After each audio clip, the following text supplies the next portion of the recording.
बताइए सर, अब आपका क्या विचार है? देखिए भाई साहब ने कहा था कि हम पूर्ण परमात्मा की भक्ति करते, पुरुषोत्तम जो होते, ये कह रहे थे ये बता कौन है पुरुषोत्तम, कौन है पूर्ण परमात्मा। हमारे गीता जी में हमारे कृष्ण भगवान ही पूर्ण परमात्मा है। उन्होंने कहा है कि मैं पुरुषोत्तम हूँ, 15वें अध्याय के 18वें श्लोक में। और ये भगत जी कह रहे हैं कि वो परमात्मा नहीं है। हमारे कृष्ण भगवान ही सनातनी परमात्मा है, वही राम जी के अवतार है, वही विष्णु जी के अवतार है, उनसे ऊपर कुछ भी नहीं है। वही नारायण है, वही सर्वश्रेष्ठ है।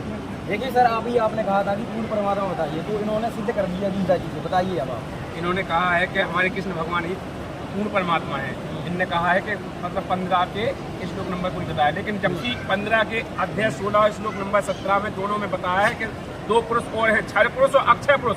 और फिर कहा है उत्तम पुरुष तो अन्य परमात्मा है उदाहरते, वो परमात्मा तो कोई और है, इन क्षर पुरुष और अक्षय पुरुष से भी ऊपर है, वो है पूर्ण परमात्मा। जी के जाने अक्षय पुरुष एक पेड़ है, निरंजन बाकी डाल, और तीनों देवा शाखा है, 5 रूप संसार, उसमें अब परमात्मा की तो चर्चा ही नहीं है। मैं पेड़ से ये मैं आपसे कह रहा हूँ, पुरुषोत्तम कह रहे हैं। अरे यार, उन्होंने कहीं नहीं कहा है कि मैं पुरुषोत्तम है। इनके अनुसार ही बता रहे हैं। देखिए, उन्होंने कहा है जो मैं कह रहा हूँ, जैसे अक्षय पुरुष एक पेड़ है, निरंजन बाकी डाल, तीनों देवा शाखा है, 5 रूप संसार, वो पूर्ण परमात्मा के बारे में तो वो तत्वदर्शी संत बताएगा, उसको तो डिफाइंस ही नहीं किया है। तत्वदर्शी संत वो होगा जो अध्याय 4 के 34 में कहा है, उस तत्वदर्शी संत की शरण में जा, जिसकी कृपा से सनातन धर्म शाश्वत धाम को प्राप्त होगा, सरलता पूर्वक दंडवत प्रणाम कर, कपट भाव छोड़कर उस परमात्मा की शरण में जा।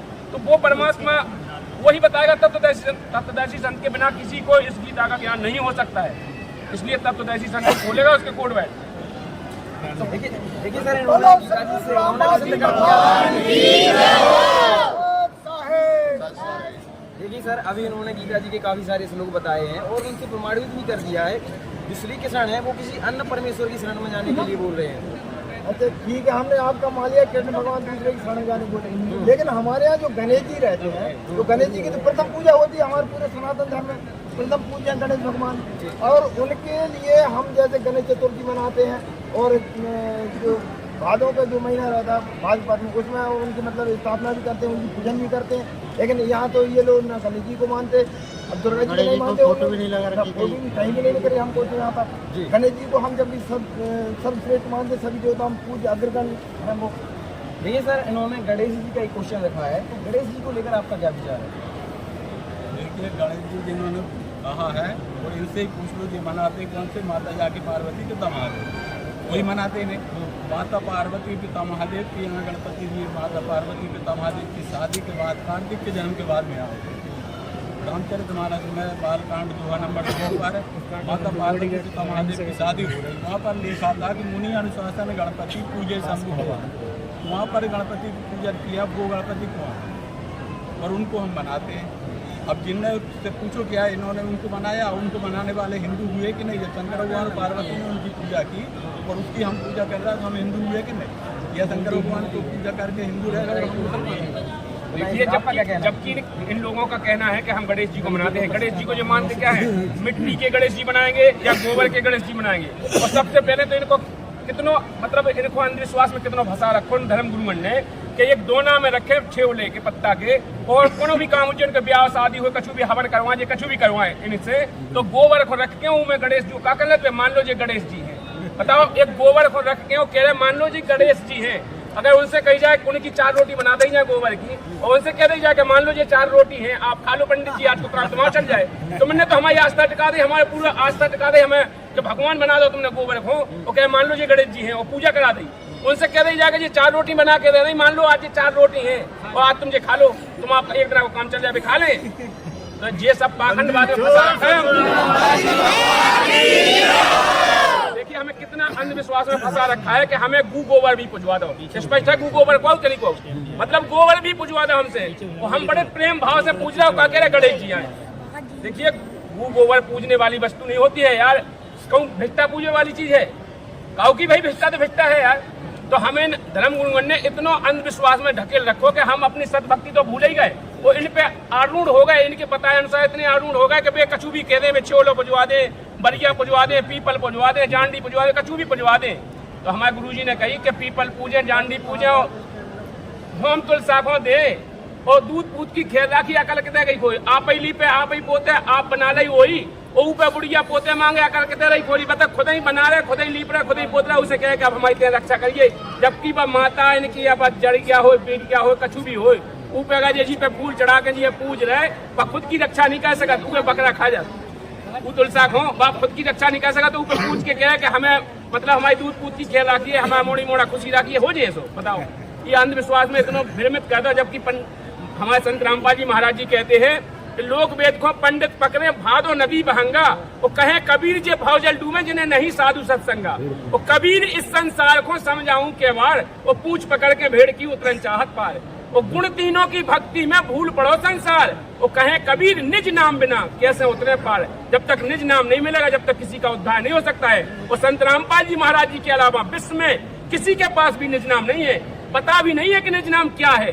संत रामपाल जी महाराज जी ने बताया है कि निज नाम को तो कोई जानता ही नहीं है विश्व में, केवल वो तत्वदर्शी संत बता सकता है। वो तत्वदर्शी संत आज विश्व में केवल संत रामपाल जी महाराज जी के अलावा दूसरा कोई नहीं है।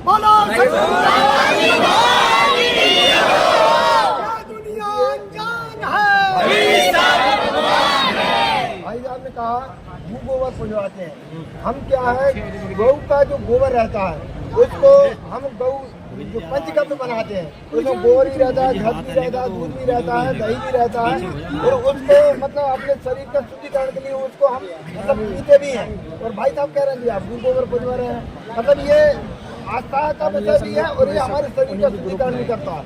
जो पंचगव्य जो बनाते हैं गौमूत्र से, गोबर मूत्र और दूध दही घी से, उससे तो हमारे शरीर की भी शुद्धि होती है।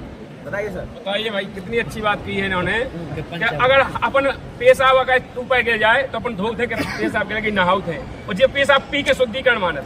देखो कितना अच्छा अंधविश्वास है इनके, हम गुरुओं ने मतलब इतना डुबो दो इन्हें। उनकी आस्था है ना। अरे यार आस्था गोबर खावे की आस्था हो, बताओ यार तुम जाओ तो बताओ गोबर खावे की आस्था हो यार, आस्था भगवान की है कि गोबर खावे की है? सर गाय को हमारे हिंदू धर्म में बहुत महान माना गया है, माता मानी गई। अरे यार हाँ ठीक है, वो दूध देती है मान ली माता है, तो को मतलब माता है तो गू खा लो, तो गोबर गू है कि नहीं है? मुंह गोबर पीवे खिलाने जा दोनों शास्त्र में लिखो है, बताओ कौन से शास्त्र में लिखो कि गू गोबर खा से उद्धार हो जाएगा, मोक्ष हो जाएगा? किसी शास्त्र में लिखा है? कहीं प्रमाण है? इन नकली पाखंडियों ने अपनी रोजी रोटी चलाने के लिए इन लोगों को इतना गुमराह कर रखा है कि इनको ये ही पता नहीं है कि हमें किसकी पूजा करना है, क्या खान पान होना चाहिए। जबकि यार अगर किसी के ऊपर पेशाब गिर जाए तो नहाते है यार, मुझे कह हम पिए थे उसे शुद्धिकरण मानो जाते। इन धर्म गुरु ने हमने देखो है बागेश्वर हम वाले महाराज हम बेबी कर ले, जब वो मत पिए से शुद्धिकरण होत, लाभ होत, बीमारियां ठीक होती। अगर दावा करते हैं तो अगर मूत्र पिए से अगर बीमारियां हो जात तो अस्पताल बंद करा दो, सबको गौमूत्र पियाओ, सब जन की उद्धार हो जाए, सबको मोक्ष हो जाए और सबको बीमारी खत्म हो जाए। क्या खिलाना अस्पताल चला रहे हैं? बताइए सर, अब आपका क्या कहना है? देखिए अब भाई साहब कह रहे हैं हम मान रहे हैं इनकी बात कि अस्पताल बंद हो जाएंगे, लेकिन हम लोगों को तो कुछ ना कुछ लाभ मिलता होगा जब भी काम करते हैं। क्या इनको ये जो भक्ति कर रहे हैं इनको इनसे कुछ लाभ मिलता है क्या? इनको यदि लाभ मिलता हो तो ये बताए हमारे लिए हमको ये लाभ मिलता है। संत रामपाल जी महाराज जी के अनुसार बताई भक्ति के द्वारा ये लाभ मिलता है, बताए आप आपको क्या लाभ मिलता है? देखिए संत रामपाल जी महाराज जी ने प्रमाणित करके बताया है, ऐसे बताने से अकेले कहने से नहीं होता है। तुम्हारे धर्मगुरु तो केवल कहते हैं, कहीं प्रमाण नहीं कहते हैं। संत रामपाल जी महाराज जी कहने से पहले प्रमाण देते हैं, एक बात के 100 प्रमाण देते हैं। जैसे अजुर्वेद में, ऋग्वेद में, अथर्ववेद में, सामवेद में, सभी वेदों में प्रमाण करके संत रामपाल जी महाराज जी ने बताया कि साधक की मौत भी आ गई हो, मौत के निकट भी पहुंच गया हो, किसी भी प्रकार की घोर से घोर अपराधी हो, किसी भी प्रकार की बीमारी हो, तो वो साधक की 100 वर्ष की आयु बढ़ा सकता है, परमात्मा उसको रोग काट सकता है, किसी भी प्रकार का रोग हो। और संत रामपाल जी महाराज जी तो दावा करते हैं कि जब तुम्हारे सभी डॉक्टर हार जाए, कैंसर नहीं कैंसर का बाप हो, उस मरीज को लेके आओ यहाँ संत रामपाल जी महाराज जी से नाम दीक्षा करा करके अंतिम श्वास तक वो मर्यादा में रहेगा तो 100 साल की आयु उसकी बढ़ा देंगे, परमात्मा उसकी मृत्यु नहीं हो सकती है। हमारे पास प्रमाण एक नहीं लाखों है, आप बताओ।